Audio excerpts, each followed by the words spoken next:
नमस्कार दोस्तों, स्वागत है आप सभी का एक बार फिर से आपके अपने इस यूट्यूब चैनल पर।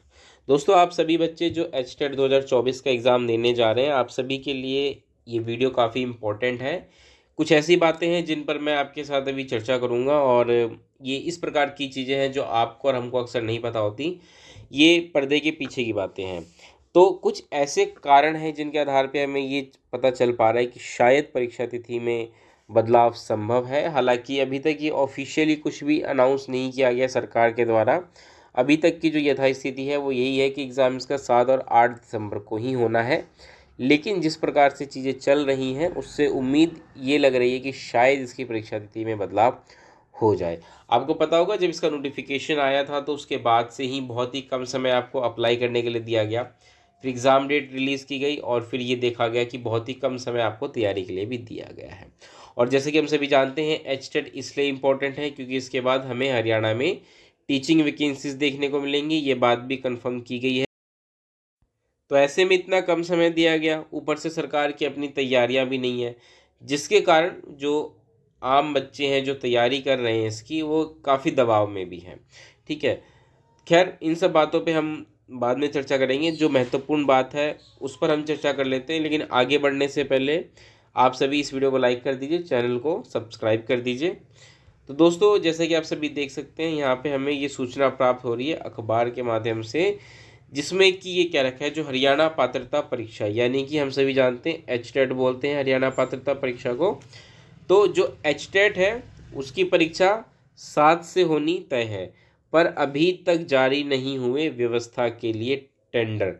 यानी कि जो भी व्यवस्था की जाती है एग्ज़ामिनेशन शुरू होने से पहले, एग्ज़ाम सेंटर्स आइडेंटिफाई किए जाते हैं, वहाँ पर प्रॉपर तरीके से जो भी चीज़ें होनी चाहिए, जो भी वहाँ पे ज़रूरतें होनी चाहिए, उनको देखा जाता है।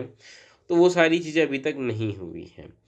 टेंडर के लिए कम से कम 15 दिन का समय चाहिए, लेकिन अब दिन ही कितने बचे एग्ज़ाम के? 14 दिन बचे। तो 14 दिन तो एग्ज़ाम के बचे हैं, उसमें से कब ये टेंडर निकालेंगे? क्योंकि 15 दिन तो कम से कम टेंडर के लिए ही चाहिए। अब टेंडर क्या है और किस चीज़ का है, ये मैं आपको अभी समझाता हूँ। तो देखिए, जैसे कि हम सभी जानते हैं हरियाणा विद्यालय शिक्षा बोर्ड ने हरियाणा अध्यापक पात्रता परीक्षा के लिए 7 और 8 दिसंबर को करवाने का शेड्यूल पहले से निर्धारित किया हुआ है। और ये जो परीक्षा है ये पूरे प्रदेश भर के स्कूलों में करवाई जानी है। परीक्षाओं के लिए इस बार लगभग 3.25 लाख आवेदकों ने आवेदन किया है। तो 3.25 लाख काफ़ी बड़ी संख्या है। परीक्षाओं के लिए लगभग 500 परीक्षा केंद्र गठित किए जाने हैं। तो 500 परीक्षा केंद्र भी काफ़ी हैं। लेकिन परीक्षा में पारदर्शिता बनाए जाने के लिए जो बायोमेट्रिक, जैमर, वीडियोग्राफी, आइरिस व सीसीटीवी कैमरों की जरूरत होती है, वो सब अभी तक नहीं हो पाई है। इस प्रक्रिया के लिए टेंडर जारी किए जाते हैं, लेकिन अभी तक टेंडर जारी नहीं किए गए। टेंडर के लिए कम से कम 15 दिन का समय चाहिए,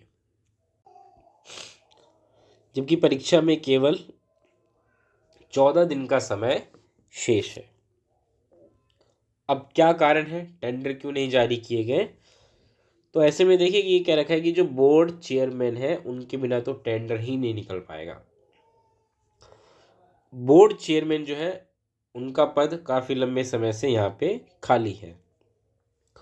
वैसे देखा जाए तो बोर्ड में चेयरमैन और सचिव, यही दो मेन पोस्ट होती है। सचिव के पास 5 लाख रुपए तक की शक्तियाँ हैं, जबकि ये टेंडर कई लाखों में जारी किए जाते हैं। इससे अधिक राशि को खर्च करने की शक्तियाँ चेयरमैन के पास होती हैं, जबकि बोर्ड में चेयरमैन का पद 6 अक्टूबर से ही रिक्त है। बोर्ड के जो उप सचिव हैं ओपी निम्बीवाल, इन्होंने बताया है कि बोर्ड परीक्षा को लेकर पूरी तरह से तैयार हैं। उनका प्रयास है कि निर्धारित समय पर परीक्षा करवाई जाए। सरकार कभी भी चेयरमैन की नियुक्ति कर सकती है। तो उनकी तरफ से तो बयान यही आ रहा है कि भाई सारी तैयारियां हमारी चल रही हैं, लेकिन जो रियलिटी है वो हमें नज़र नहीं आती है।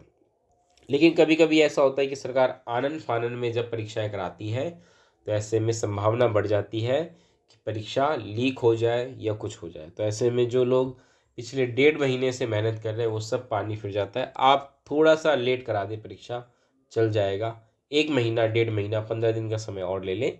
लेकिन ऐसा ना हो कि परीक्षा आपको दोबारा करानी पड़े, क्योंकि ऐसे में अंत में जो हानि होती है वो उन लोगों की होती है, उन बच्चों की होती है जो तैयारी करते हैं। उम्मीद है ये वीडियो आपको इन्फॉर्मेटिव लगी होगी और इसी आधार पर मैं कह रहा था कि शायद परीक्षा तिथि में हमें बदलाव देखने को मिल सकता है। खैर, जैसा भी होगा, कोई भी अपडेट होगी इसके रिगार्डिंग तो मैं आपको तुरंत वीडियो के माध्यम से बता ही दूंगा। बस आपको इतना करना है कि मेरे चैनल को सब्सक्राइब कर दीजिए, ताकि जैसे ही कोई भी नई इन्फॉर्मेशन आएगी मैं आपको तुरंत इस बारे में बता दूंगा। मिलते हैं अगली वीडियो में दोस्तों, तब तक के लिए नमस्कार, धन्यवाद।